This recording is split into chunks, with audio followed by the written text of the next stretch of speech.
ದೀಪಕ್ಕೆ ಎಣ್ಣೆ ಏನೋ ಹಾಕ್ತಾ ಇದೀವಿ, ಆದ್ರೆ ದೀಪ ಹಚ್ಚಕ್ಕೆ ಬೆಂಕಿ ಪೊಟ್ಣನೇ ಇರಲಿಲ್ಲ. ಎಲ್ಲರಿಗೂ ನಮಸ್ಕಾರ. ನಾನು ನಿಮ್ಮ ಉತ್ತರ ಕರ್ನಾಟಕದ ಹುಡುಗಿ. ನಾನು ಇವತ್ತು ಬೆಳಿಗ್ಗೆ 5:15ಗೆ ಎದ್ದು ತಲೆ ಸ್ನಾನ ಮಾಡಿ ಒಣಗಿಸ್ಕೊಂಡೆ.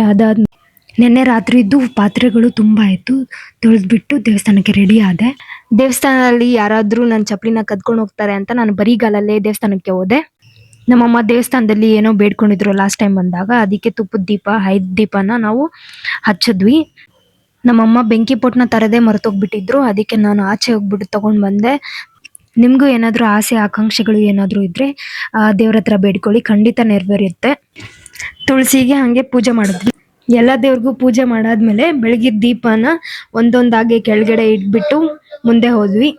ಬನಶಂಕರಿ ದೇವಸ್ಥಾನದ ಪಕ್ಕದಲ್ಲಿ ಇರೋ ಆಂಜನೇಯ ದೇವಸ್ಥಾನಕ್ಕೆ ಹೋಗ್ಬಿಟ್ಟು ಅಲ್ಲಿ ಕೂಡ ನಾವು ದರ್ಶನ ಪಡೆದ್ವಿ.